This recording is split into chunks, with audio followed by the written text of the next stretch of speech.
There's some pretty shocking information when you compile the incident reports of all 85,000 American police officers who've been charged with malfeasance, committing crimes, abuse of power, etc. Check this out. Leave your comments, ding the bell, share it with your friends, and subscribe to our channel.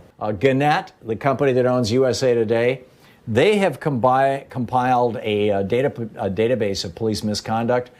The headline over at usatoday.com, I'm not sure if it's up right now. This is from June 11th. This is from last Thursday or Friday.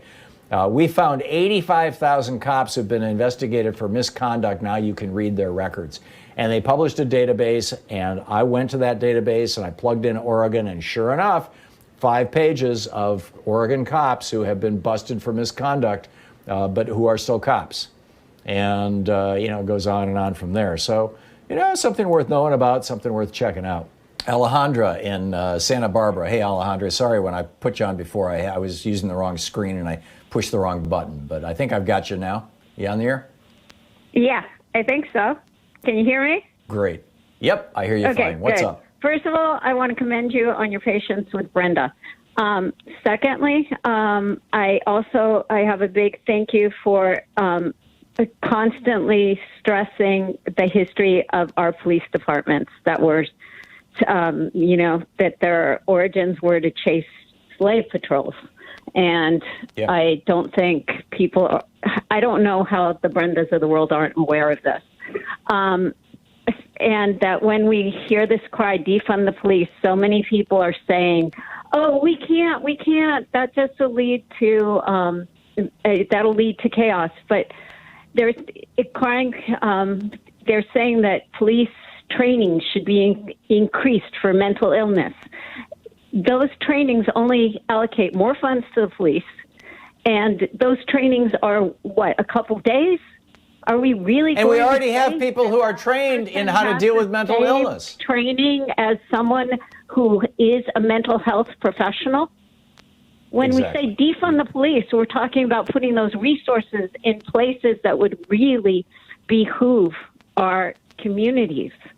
And that is just something that's really on my mind at the moment. Especially, I was just reading on these police surveys. How many people do you think you come into contact with that are mentally ill? They're asking the police to do this, who are not. First of all, they don't have the training to identify these people. So it's underrepresented.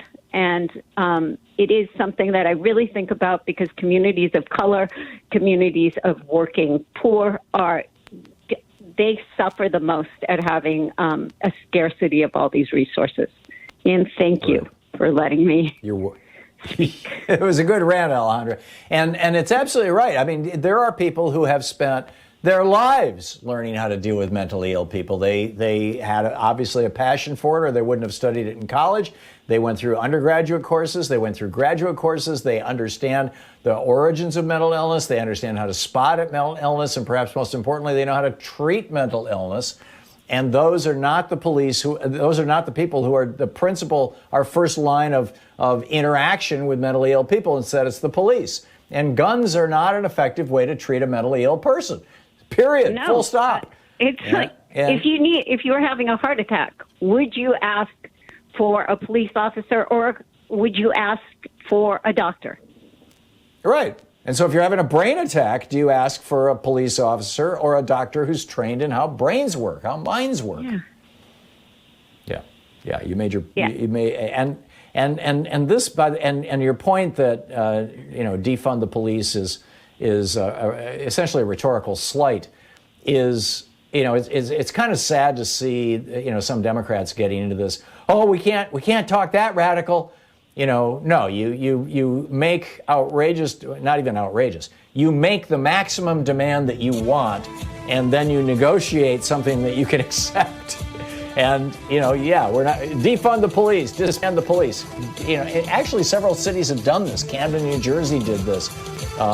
City of Compton, California, literally disbanded their police departments. Minneapolis is apparently going to. So step by step, but let's bring them. Yeah, thank you, Alejandra. And let's bring mental health professionals in to deal with mental health. We'll be right back.